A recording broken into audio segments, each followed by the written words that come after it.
Shauna serves as the Senior Vice President of Product at Govini. She's held product leadership positions across consumer and defense tech companies, including Amazon and Vanderbilt Labs. She holds a BA in philosophy, politics, and economics from the University of Pennsylvania and an MBA from Harvard University. She's also a term member of the Council on Foreign Relations. Shauna, the floor is yours. Let's give her a round of applause.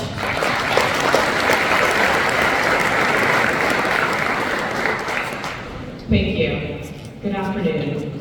It's exciting to be here at Land Hero and a real honor to moderate this important conversation about the future of air and missile defense. My name is Shauna Senior and I'm SVP of Product at Govini. Govini is a defense software company focused on modernizing the defense acquisition system. We work closely with the U.S. Army on some of its most critical sustainment and logistics needs, including some that are incredibly important to our NATO allies here in Europe. As many of you know, Land Hero is quickly becoming the premier gathering for land power in the European theater. That's because the challenges we face here are urgent and the stakes are high. We are operating in an era of constant competition, one where deterrence, defense, and decision-making are increasingly tested by speed, complexity, and scale. Our panel today, Defending the Skies, asks a critical question. How do we maintain our edge in air and missile defense against a constantly evolving threat environment? It's not just about upgrading weapon systems. The reality is our adversaries are not standing still. The threat spectrum is expanding from small unmanned aerial systems to advanced missile platforms. And we're seeing a surge in low-cost, high-impact systems like drone swarms. Defeating this kind of layered and diverse threat environment will require unified, scalable responses across every domain. To stay ahead, we have to rethink integration. That means systems that talk to each other across services and allied forces, architectures that are flexible, interoperable, and AI-enabled, networks that can rapidly evaluate threats and adapt in real time. But it also means thinking beyond the kill chain. It means enabling the logistics and sustainment enterprise to keep pace with the front lines. At Govini, we work on this every day. We know from our work on munition and missile production and sustainment across the DoD that these problems cannot be solved across data silos. We need to understand all component pieces to identify bottlenecks and effectively communicate demand signal to industry partners. Because without agile sustainment, even the most advanced missile defense system becomes irrelevant. We'll also explore how emerging technologies, from AI-driven threat evaluation to integrated electronic warfare and cyber capabilities, are shaping what air defense will look like 5 to 10 years from now. Because that's the window we're planning for and accelerating towards. What excites me about this panel is that we're bringing together leaders who understand the dynamics from every angle: command, industry, innovation, and policy. So with that, I'm honored to introduce our panelists. Brigadier General Curtis King, Commanding General of the 10th Army Air and Missile Defense Command. Retired Major General John George, Vice President and Army Strategic Account Executive at Leidos. Dr. Alexei Boyarsky, Special Advisor to Ukraine's Minister of Digital Transformation, and Mr. Ricky Ellison, Founder and Chairman of the Missile Defense Advocacy Alliance. Thank you for being here with us. We'll begin with introductions from each panelist, along with a few opening remarks, and then move into our discussion. Thank you. So good afternoon, Kurt King. I have the pleasure of serving with 10th Army Air Missile Defense Command, obviously assigned to USARAF, but also with a role supporting USAFE and advising SAGU and working with our Ukrainian partners. What I'd like to do today is just kind of set the stage that our panel will discuss some overarching concepts that we've seen based on what the war with Russia and Ukraine. One that starts with a threat. If you'd asked me 3 years ago if I thought Russia had the ability to continually, every single day, launch 500 to 700 one-way attack drones, I don't know that I would have told you that. I would have told you they probably could have got the ability to launch 2,500 at a time, but the ability to do that every single day, I don't know that I would have predicted 3 years ago. Then when you combine that with what they have done in the increase in capacity and capability with their cruise missiles and their ballistic missiles, and the increase in their targeting cycle to do a complex attack, meaning that they can do all those threats simultaneously on targets and multiple targets across Ukraine, is very concerning when you look at this from defending the skies and what we have to do with our air defenders. One, obviously, Ukraine has done exceptional with what they've done to defend their country, as we heard from the previous panel. But that threat is the threat that is not the future threat. It's the threat we face today. It's the threat that's only going to grow. So when you look at what General Donahue has directed us to do in Yukon and USARAF with Ukraine, is to counter mass. How do we develop air and missile defense capabilities to counter the mass that we see the enemy has the ability to do? What I would tell you is I'll talk a few just key points that we need to do, that we're working. Obviously, we're working with industry, we're working with our partners, and Ukraine is demonstrating this every single day. But one, we can no longer rely on one single system with an interceptor that's going to be able to hit everything from a small UAS all the way to a ballistic missile. We have to have a mix of capability to be able to counter that threat. And what I would tell you what the ground brings. So when we talk about integrated air and missile defense, you've got to have an air component, and we've seen significant success from fixed-wing aircraft and rotary wing even to shoot down, especially UAS and cruise missiles. But the ground-based air defense is critical to this fight because you just can't counter the mass from the air alone. You've got to have significant capability at the ground. And you've got to have attritable and low-cost capabilities, both in sensors and effectors. Some of the panel will get into some of those capabilities. You heard some of those capabilities from the previous panel. But what we've got to do is we've got to identify how do we develop the capabilities that we need on the battlefield, especially along the forward edge of the battlefield, that when we say attritable, that we can develop those sensors and interceptors, whether that be bullets, whether that be missiles, capable of taking down a large number of UASs, potentially even cruise missiles, so that we attrit that mass and then can take them down with more exquisite systems as we get into the depths of the battlefield. We're seeing Ukraine do that every single day as they execute their mobile fire teams, all the way back to their systems that they have with Patriot, NASAMS, Hawk, Powers T, other systems that they have to take down those more exquisite systems. But we have to integrate that to be able to sustain against that capacity that the enemy can throw at us. The other thing we've got to do is sustainment, and you mentioned sustainment. It is a strategic deterrent to be able to quickly regenerate combat power and get that back into the fight, especially when we look at our more exquisite weapon systems and the ability to produce parts at scale and the ability to do very advanced engineering level, what we would normally consider done in a depot level repair with exquisite systems such as Patriot forward and as close to the battlefield as possible is critical to be able to get those systems back in the fight to counter that mass. And we've done that. We've done that recently as we've had to evac systems out of Ukraine. We've worked within NATO, especially within the work that Germany has done, the Netherlands, Romania, Sweden, has helped us with repairing those systems to quickly get those back in the fight and give that combat capability back to Ukraine. We've demonstrated the ability to do that. The third one I would talk about is data. And we've already heard a lot of discussions on data. General Donahue mentioned how essential data is to this fight, the currency of this fight, and especially what we're doing with the Eastern Fleet Deterrence Line. How we transport that data, how we store that data. But I will tell you, especially for our industry partners, it is critical the ability to quickly be able to analyze that data, to data reduction of what we just saw in the fight, and then quickly integrate upgrades, primarily software upgrades, back into those weapon systems. We can't wait 3 weeks, we can't wait 3 months, we can't wait 9 months to do that. We've got to look at how we use AI, machine learning tools embedded in the weapon systems we have to gather that data, give us immediate feedback that we can then implement changes because the fight, the enemy is changing so quickly. We can't wait on those historical models that we've done previously. So with that, I'll appreciate it. Again, great opportunity to be here, and I'll turn it over to John. Thanks. Good afternoon, everybody. Glad you're done with us. Looks like a little bit lighter crowd than the last. I don't know why. I mean, it's going to be just as interesting. I'm really happy to be here. Thanks to ASA for the opportunity opportunity to partner with the great folks on the stage here. So retired about 4 years ago. My last command, I was at the Combat Capabilities Development Command, responsible for delivering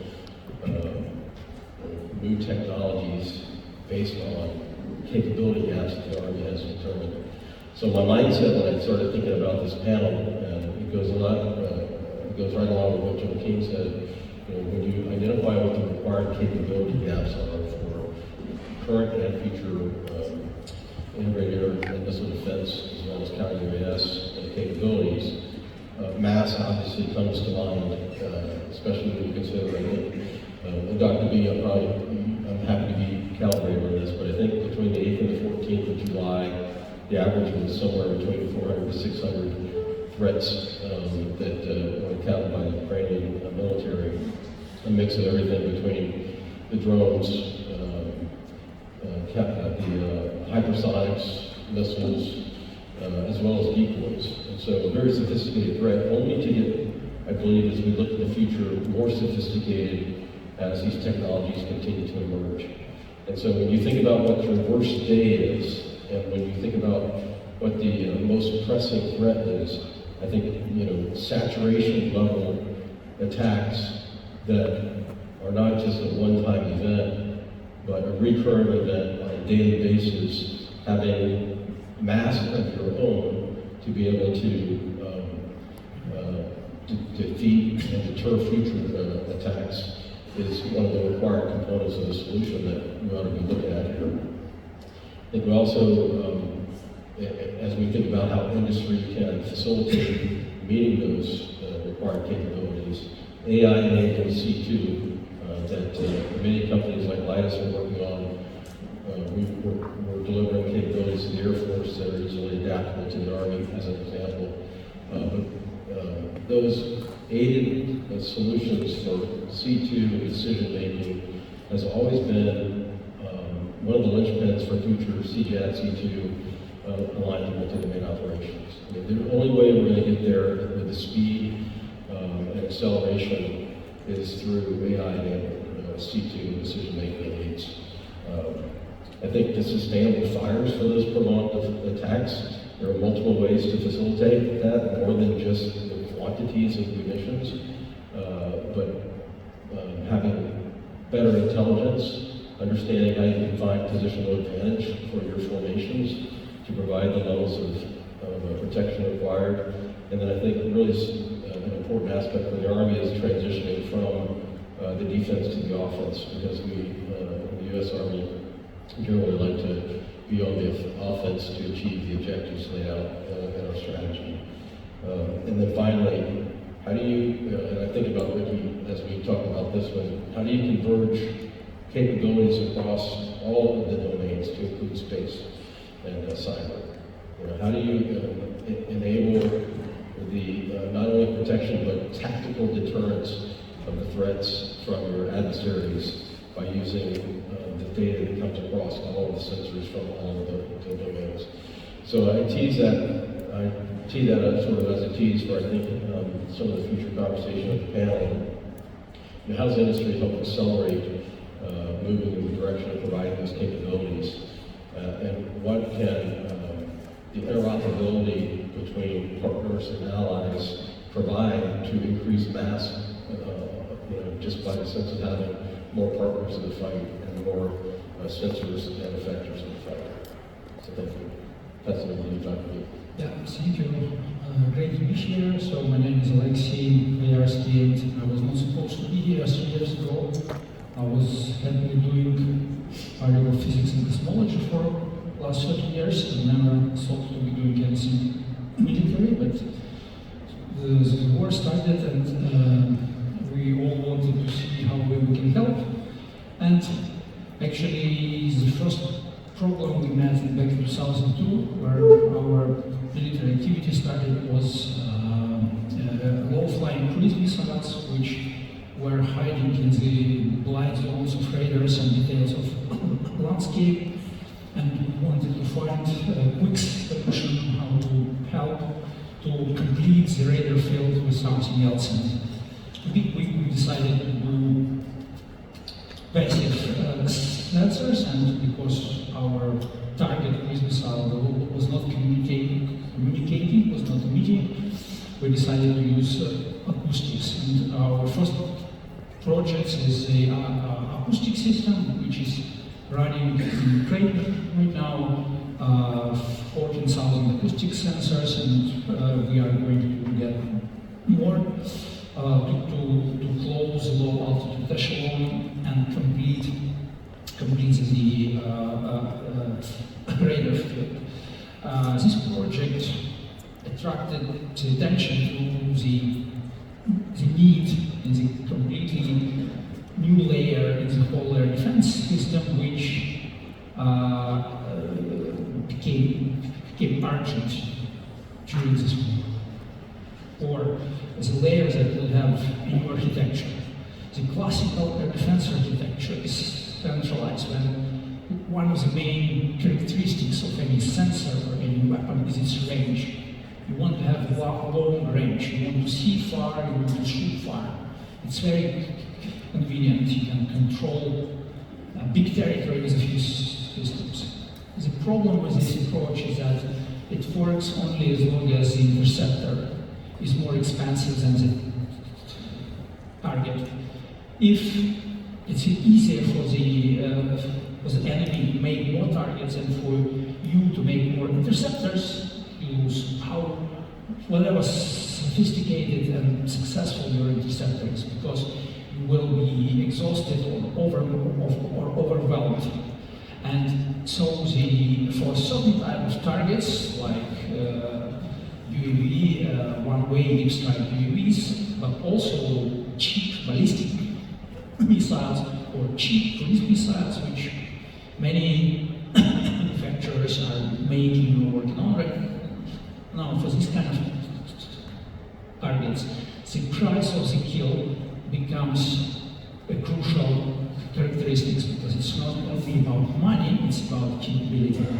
And if you want to have your shot cheap, you have to work with short-range weapons and short-range sensors, and have distributed air defense system which will cover a big territory, not by the range. Your crucial characteristics becomes density. You should think about it as digitalization of an image. You want to have a better resolution, you have more pixels per square centimeter. So if you want to achieve that, if you want to have a distributed system of short-range weapons that does the job, you face challenges that are completely different from the classical long-range air defense architecture. You need the data to be transferred smoothly from bottom up and top down, from a big radar to a gun system on the ground, or from a cheap acoustic sensor to trigger at the end the Patriot system. It's a big and complicated IT problem that requires also smoothless communications. It's a lot of new command and control challenges. It's training, because large number of short-range weapons requires involvement of significant number of military personnel. And as the war is changing every month, you have to apply this approach in many different ways. When we started, the most interesting part was low altitude, because the strategy of the enemy was to hide. Now they combine low flying targets with higher altitude, where they don't hide. They are very visible radars, but they're much more difficult to intercept. So you need this, but still, because it scales, we need at every altitude echelon, for every type of tactics applied by the enemy, we need a strategy that would require a cheap and scalable shot. Every kill has to be cheap and scalable.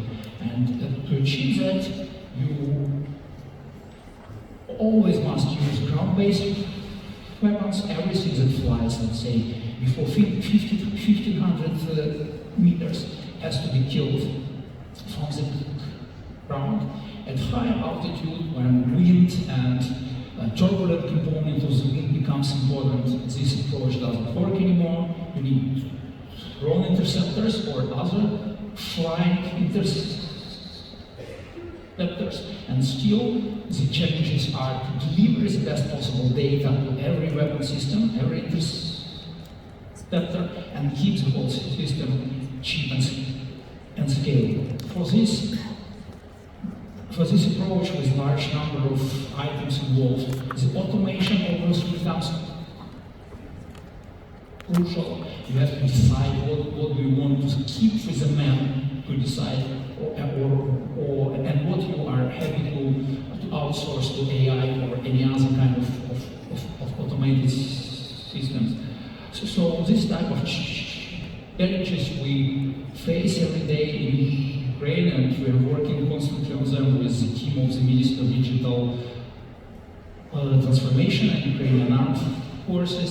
And sometimes we feel like we are a bit ahead of the enemy. Sometimes the enemy has a move that faces challenges. Plus, this is continuous sword and shield loop.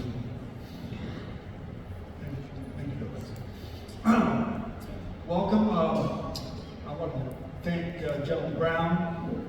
This is an energy changer. It is a momentum changer. It is what is required in this continent to get on top of IMD. And it is all of you. It is all 80 countries' unity. And to see these point, it's trust. Number one. And the only way you're going to get trust is through action. Not words, not charts, not promises, action. And that's his leadership in creating the Eastern Flank Deterrent Line is action. This is not World War II. You can't refer back to the last 30 years of missile defense. This is not your daddy's or mama's missile defense. In the last month, 3 instances changed our view on deterrence. Non-nuclear or nuclear nations that do not use nuclear weapons. We've had a tremendous challenge in deterring that fight. But last month, we changed the game in deterrent. We enhanced our deterrent by what Ukraine did to Russia, and that is mixing offense with defense, no doubt. That is left to watch, no doubt. And Israel to Iran, Iran to Israel, then the United States to Iran. Deterrence is 3 things only. Political will is number 1.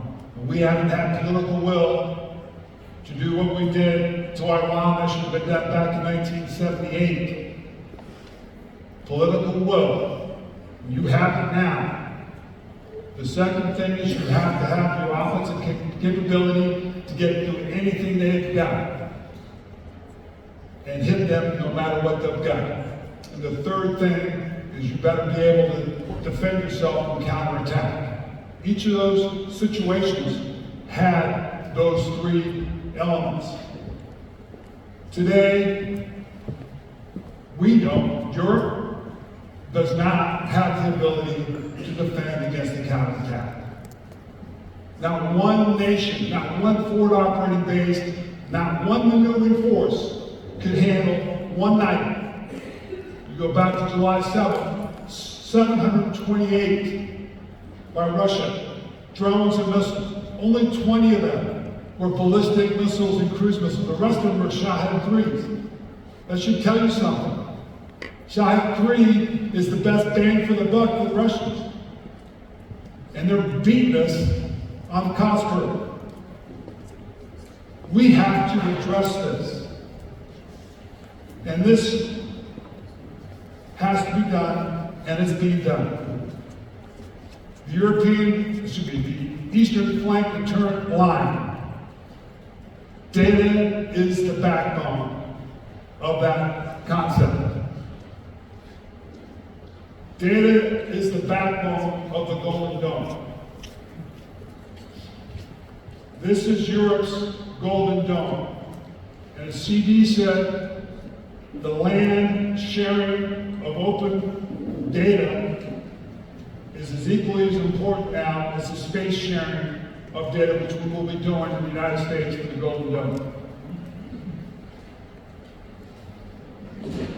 The exercise of flytrap last month by the 5th Corps, Colonel Matt Davis, demonstrated that a non-business, non-company was able to, Dean Farrell of the 18th Air Corps, was able to take his Ukrainian acoustic sensor and put it in 8 C2 systems. 8 in unclassified data and converted it into 8 systems. From strategic to tactical, from joint, from partners, from coalition, and distribute that live to do that. Didn't take 20 years, didn't take 3 years, didn't take all the bureaucracy and the rules of the game. It took about a week. And we have to start there. We don't need to keep doing special stuff. We can do special stuff, but we better learn how to do blocking and tackling at the lowest level, which means open architecture to commercial level sector, not classified, to put this out and share it, because nobody shares, obviously. Bilateral, secret is very difficult. So the premise of the Eastern Flank Deterrent Line is to share open data across all those European countries. And we're going to use the acoustic sensor to start, and the data, which is much more important, on being able to move that information to everybody. We're going to start, as you heard from CD, in Estonia and the Baltics. We're going to start there. And you're going to be able, industry is going to be able to add on to this. This is just one layer that's going to be easy to do and have IOC in 2 months. We can play. We have to play.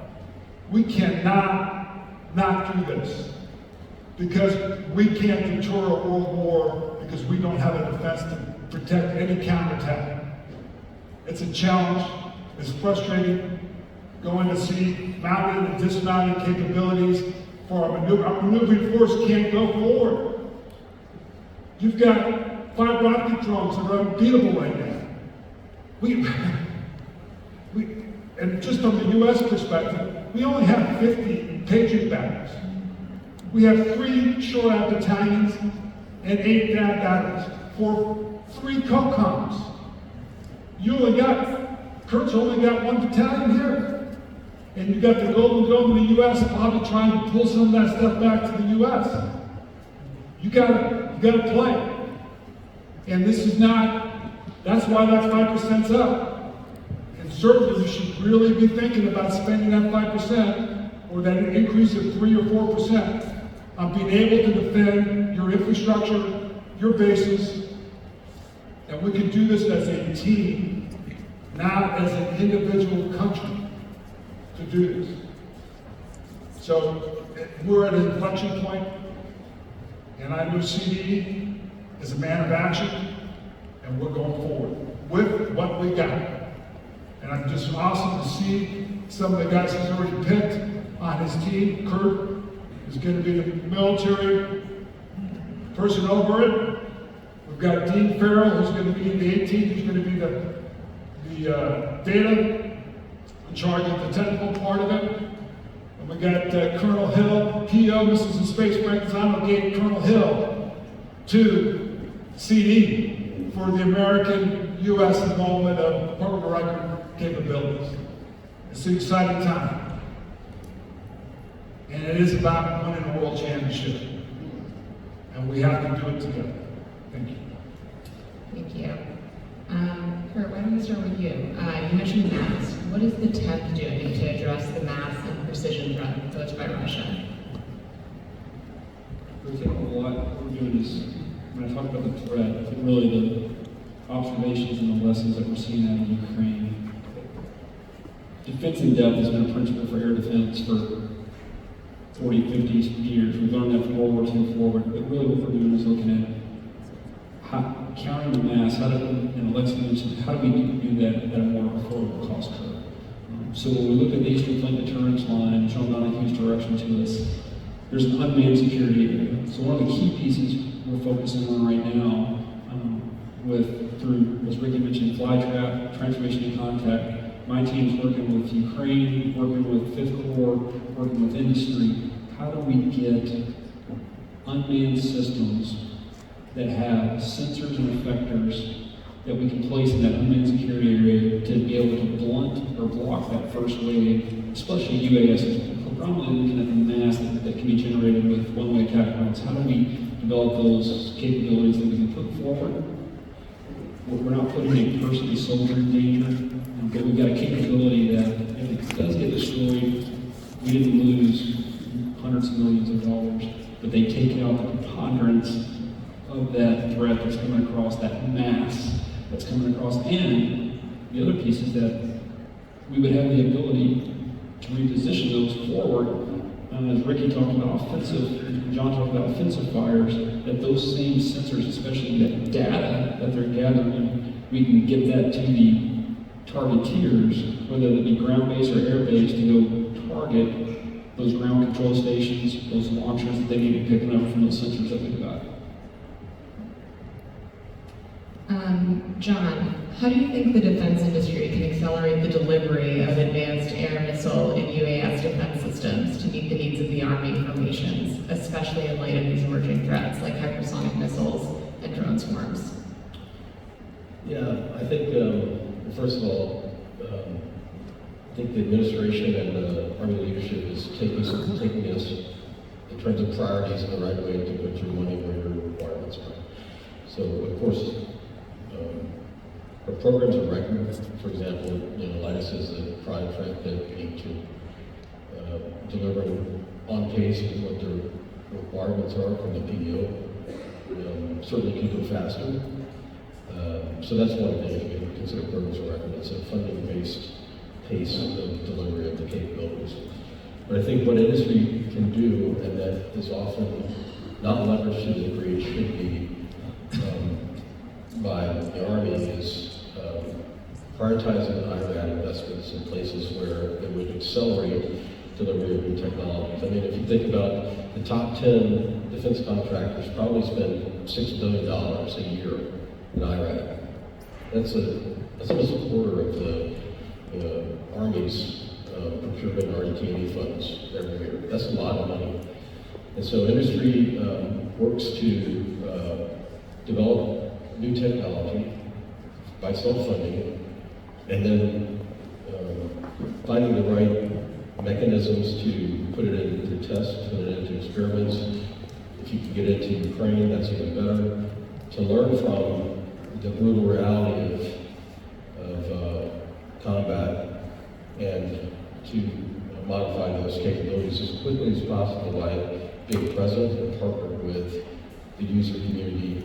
I think it's a responsibility that industry has to help accelerate that. And the other thing, in all that we do, we should be using digital engineering tools to facilitate modifications to systems and their interoperability requirements by enabling rapid reconfiguration and learning to change systems characteristics as required from the learning events when you get feedback from the user community.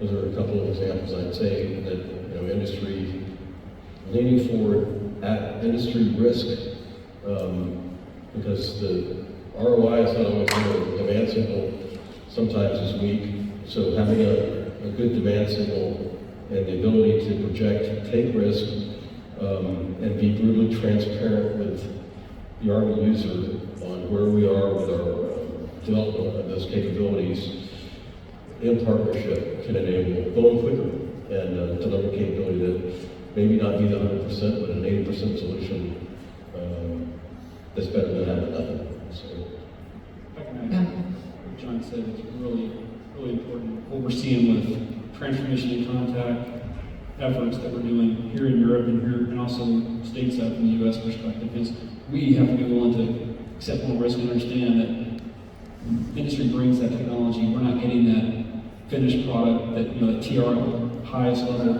that we're going to develop a lot of this in stride. And I think that's what we're seeing with transformation and contact, flytrap, these other events that we're doing here, they're being done stateside, is you've got soldiers on the ground with industry that overnight are doing a demonstration, doing an experiment, they're observing, they're collecting the data, they're making industries going back and making changes that night and coming back the next day with a better product. I mean, Ukraine's doing that in the fight every single day. Alexei mentioned that, but that's what we've got to continue to do to maintain pace. We're not going to be able to maintain that pace. We're not going to learn as fast as to. We've got the model now to do that. We've got to continue that model forward to be able to learn and build these changes that John spoke about. Yeah, just also want to add to this. I'm making products myself with my team, and I'm testing other products, and I'm working with users. And from all this side, I can tell you, I also went through the US organized tests, right, in the US, in Europe, and everywhere, but always creating the conditions that are similar to the real life is very difficult. It's simply very, very difficult in the test range. And yes, you might think you have more controllable environment. It's good when you want to measure some particular quantity, right? But it does not tell you how your system really works. Measuring separate numbers doesn't tell you that. And if you go and test it on real targets in real life, especially in air defense, because when you're talking about battlefield systems, you might say that if you don't want to test because some lives might depend on it, but for air defense, if you test, you never, no one counts on you, right? You might contribute, but if you fail, it's not bad. So just for everyone, please come and test. You will learn in one night more than in many months of simulations or test range work and so on. It might be very helpful to us, but it's immediately advancing you very significantly ahead. And we have all infrastructure to do that. We have special units that are used to new equipment. They're very good in working with industry partners, testing new equipment, giving you qualified feedback and this data. So it's something that I would encourage everyone to be considering. Ricky, you mentioned the EFDL, as did Kurt. How do you think it relates to President Trump's vision for Golden Dome, and could they work together? Okay. I've been at the White House a couple times since the executive order went out, and there is frustration on delivering architecture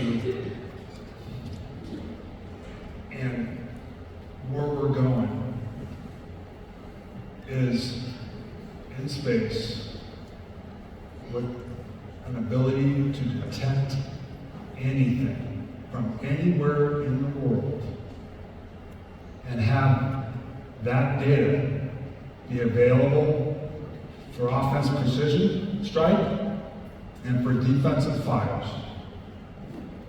We're going to spend, the United States of America is going to spend $175 billion in 3 years to get this right. We haven't done it. We are not a joint C2. We have not done that. This is bigger than anything we've ever done to be able to have one C2. And it's not going to be a single company. It'll be a consortium. And this is where some of the new companies and old companies can come together to create that. That is a deterrent against China and Russia. They're going to have to spend a lot of money to defeat that. So the Golden Dome is moving in you as NATO need to be able to tap into that data. And Golden Dome needs to be able to tap into your data. And that's going to be available, but probably not soon. But I believe CD, with what we're doing with the land data exchange, will be the same as the UDL, Universal Data Library up in space, and we will connect that. We're on a momentum shift. Everything else is commodities. We'll figure out what those effectors are, and there've got to be cost curve capabilities, but we still have to have the expensive, exquisite counter, hypersonic glide, and we have to have those. So this is a really opportune time to put everything together, and I believe the Eastern Flank Deterrent Line is in a great position to show a little gold to everyone to help this thing move forward. And all of us that want to, all of you that want to contribute, you're either a data consumer or a data provider. That's it. And I think that we'll have another series, Kurt, in Flight Track next month. I think there's going to be some more series of that. And that's open. That's open for people that want to provide data and consume data with countries. The more the better. We're moving out. We're not sitting, this is happening. It's moving. It's not going to stop. Kurt, what is the 10th doing to address the increased transparency and lethality on today's battlefields? Again, so when we look at the threat, what we've seen, again, the capacity of that threat and the complexity of that threat, this is the data that we've been talking about. So when we've got an innovation, we've reorganized a little bit right now, and we've got more reorganization to do in 10. We stood up an innovation cell that, again, is working with many of the organizations that we've mentioned, working back to PTO, Missiles in Space, RICTO, many of our NATO partners, to really with this data. When we talk about transparency with the data, we've got to be able to get this data to all the organizations that need it quicker. But one of the key things we've experienced with the data is, and Ricky mentioned, we still got to have exquisite systems. There are still weapons platforms that require certain types of information. We call it variance data. We've got to make sure that we can get that data quickly to those weapons platforms that need to use that to engage with interceptors, missiles, but also some of that data, as I said a little bit, I think I said earlier in this forum, was we just need to get the lower cost effector looking in the right direction, get it launched, and then let it use other types of sensors, EO, IR sensors, to hone that effector in that's at a much lower cost. So we're not having to pay to get that exquisite radar interceptor engagement on that target. I think with drones, we're there, that technology exists, we're doing that at a very low scale. We've got to increase that one rapidly.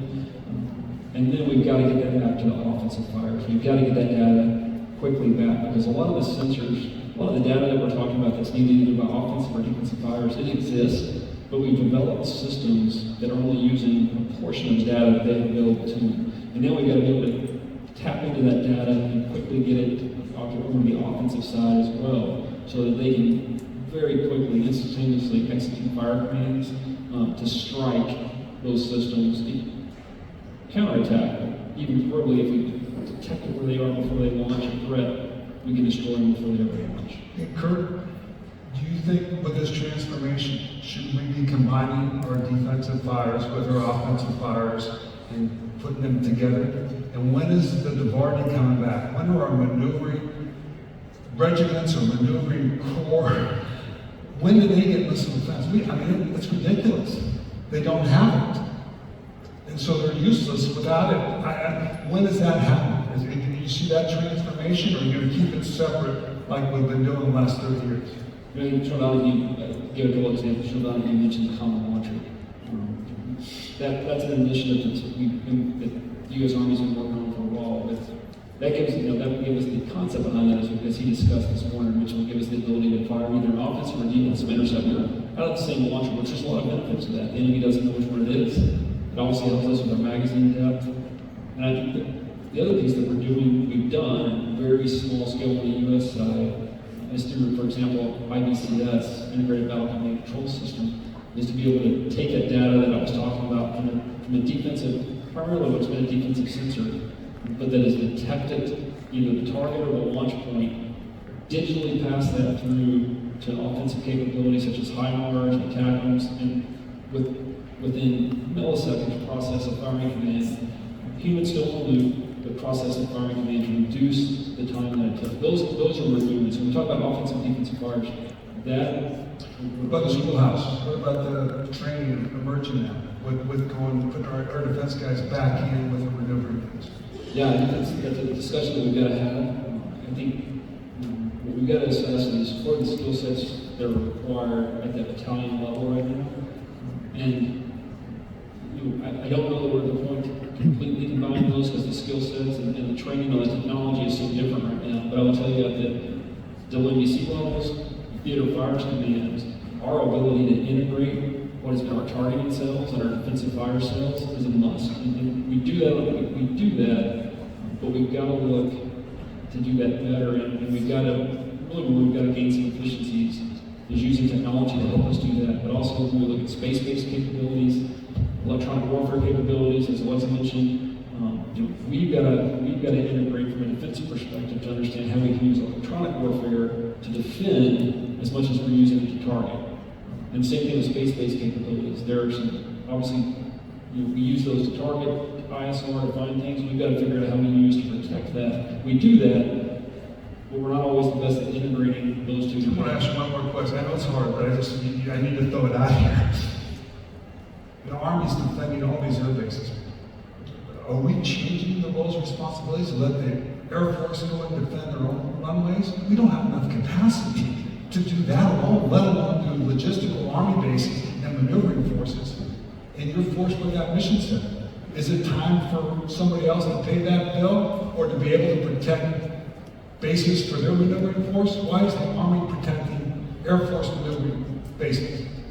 I can't speak to the Department of the Army and Department of Air Force, but I can tell you safety that we work hand in hand with from 10th Air Missile Defense and our Deputy Area Air Defense role. They're developing, they've got capability now, they're developing other capabilities to defend their air bases. That we coordinate with them, we may have some capabilities, but they're developing capabilities as well, many of the same systems. So I think that is happening. But it's a discussion that we've got to continue to push forward because you're right, none of us have the capacity alone to counter that threat. Great. Well, I'm going to open it up to some audience Q&A. The first one, this is for really anyone. What have we learned from the April 2024 stoppage of the 297 of 300 Iranian missiles and drones? And is any of that applicable to Ukraine? So I would say when you, again, and I don't remember the exact numbers of that launch, but I mean, just the sheer mass. Previously, when we look at a lot of our models and our more exquisite interceptors, we've done modeling and look at the defeat of one or two missiles.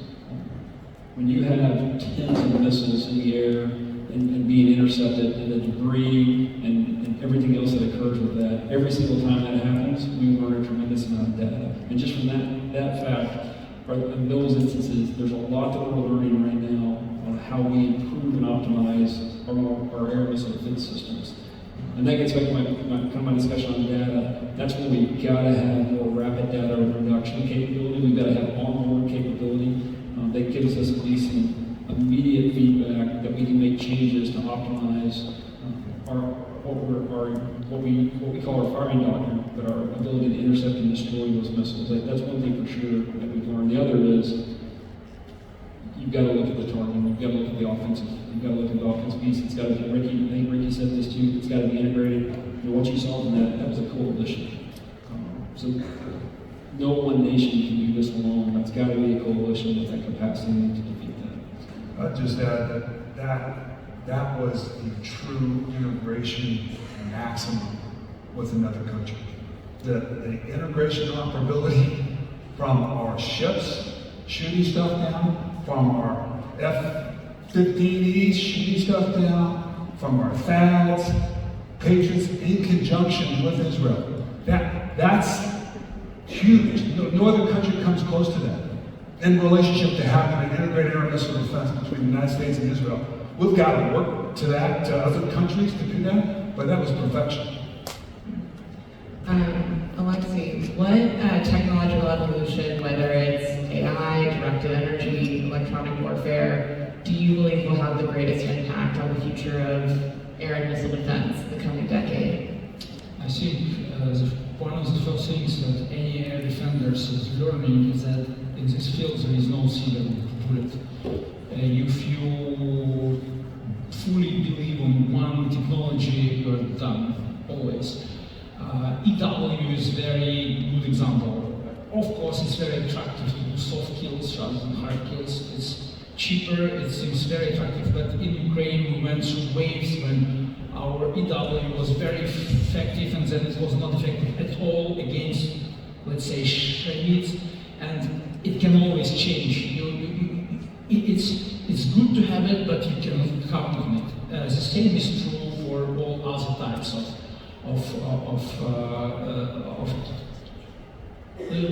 technologies. We developed very good system of mobile fire teams which were super efficiently killing low-flying Shahids, and the whole point was that they were hiding, like I mentioned, with the radars. Now they're trying to overwhelm us, maximizing their altitude instead of minimizing it, and then switching off the engine and trying to glide very fast, creating a new type of challenge where your altitude, like up to 4,000 meters, it becomes even difficult for some helicopters, saying nothing about ground-based weapons. So you need to have different solutions for the same type of threat. You need to have a lot of redundancy. I don't think that one technology will solve it all. Everything that you mentioned will play a role. Directed energy, I think, didn't show its full potential, but it has its own limitations.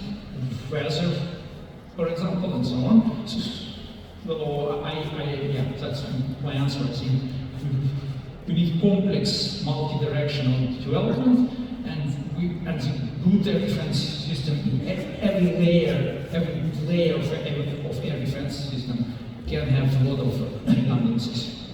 That makes a lot of sense. We've mentioned interoperability a lot, but I guess maybe for John or Alexi or both of you, what do you think, what role does interoperability play in ensuring NATO's air and missile defense, and what role do you think the defense industry and commercial tech should play? Yeah, we talked about interoperability as being foundational, I think, to having mass, a deeper magazine, having advantageous positioning of formations, because then you can operate together. You essentially have the same picture of the threat, and without interoperability, you don't meet the true nature of CJAT C2, the best shooter for sensor. And so interoperability from an industry perspective is we're going to build to the standards that are dictated. I think IBCS clearly is what the Army has settled on for IND. I think it's a question for our coalition and allied partners. Are going to be by IBCS, or are we going to live with the API connected multiple C2 structures that potentially have delays, and sometimes seconds can be pretty impactful for your defense. I think for us, we build open architecture solutions that enable connectivity across multiple C2 solutions. And I think that's what we owe the Army and the Joint Force, solutions that can interoperate with the right connective tissue. Certainly, there's probably, everybody buying the same thing makes it a little bit easier if you practice and you rehearsed and you operate together in that manner. And so it's a question for, I think, the coalition. How much risk are you willing to take with multiple C2 systems that require additional efforts to create interoperability? But we're building those that can work in that vein or through the IPCS structure. In my opinion, interoperability is a combination of policy from one side and goodwill from another side. There is no technical problem making everything interoperable from the manufacturing side. It's just a business strategy. And if the end users have enough push that we do not accept products that are based on closeness rather than open, and being open, I think it's very easily achievable in reality.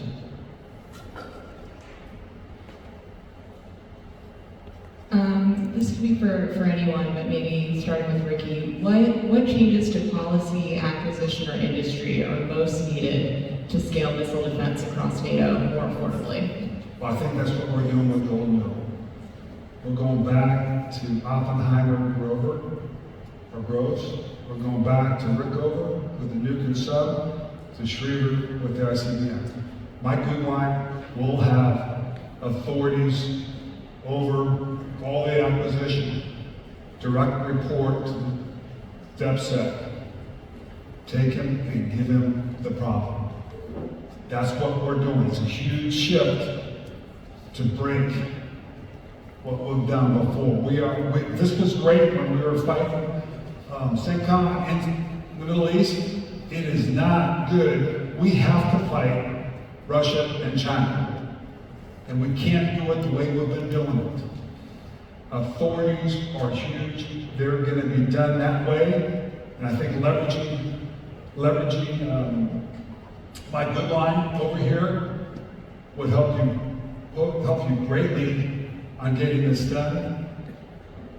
This is, again, we have to start trusting each other. We got to start at the very bottom with unclassed data, share it, and then build those relationships to be able to truly give our open data across the board.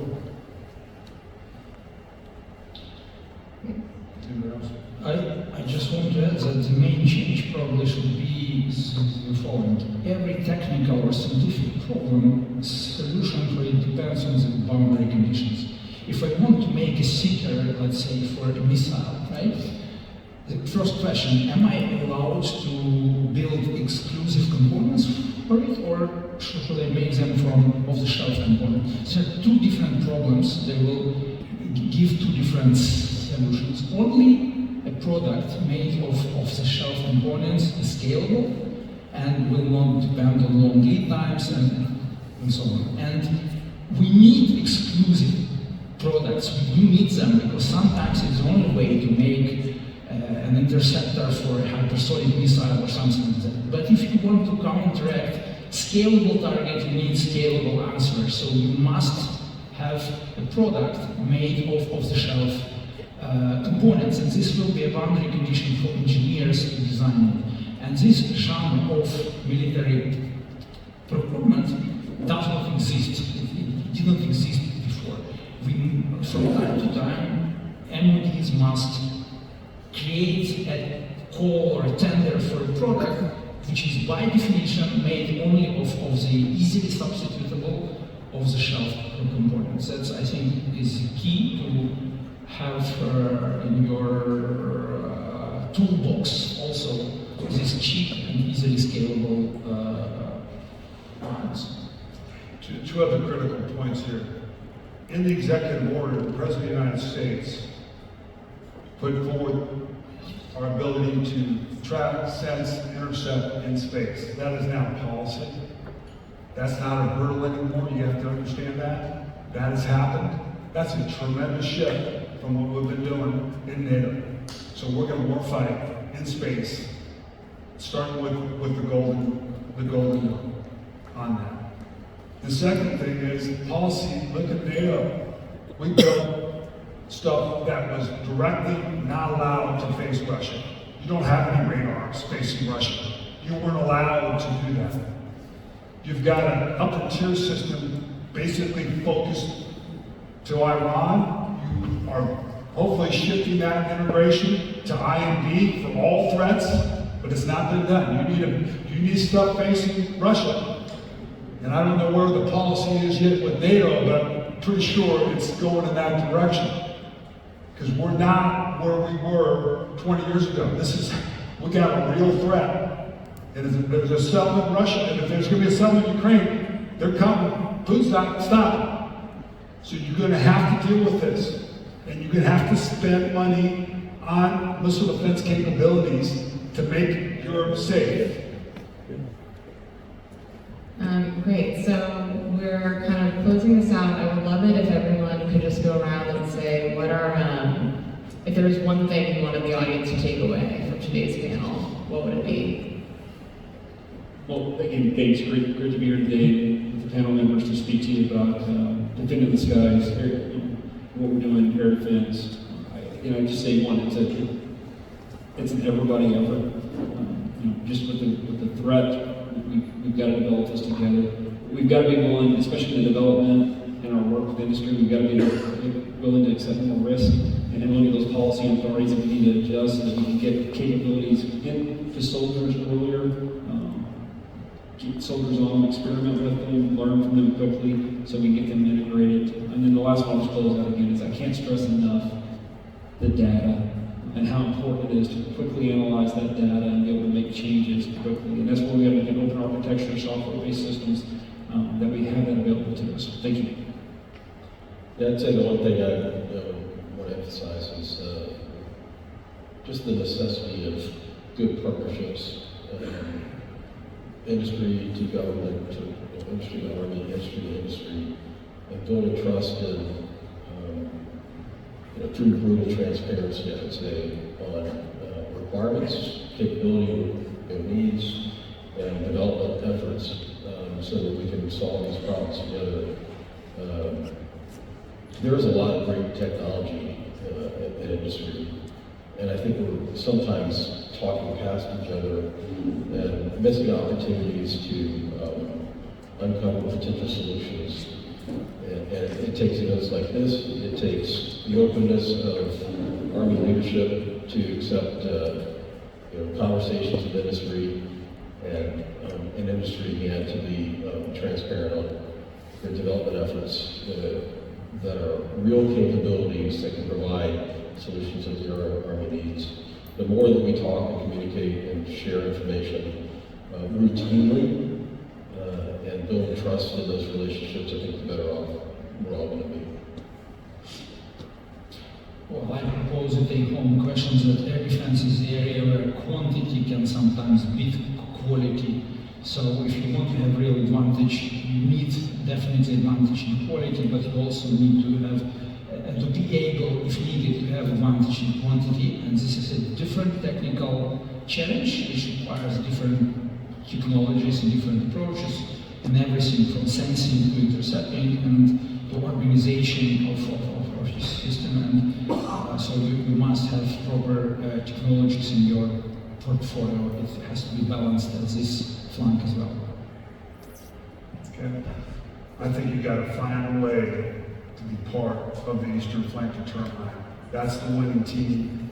Find a way to get in there any way possible to be part of that growth. It's really at the infant stage right now, and contributing to that and creating trust with each other. Joint, combined, and partners. That's how you win. The momentum is with us. Become invincible. Thank you. I just want to say thank you to our panelists and thank you to our audience for a very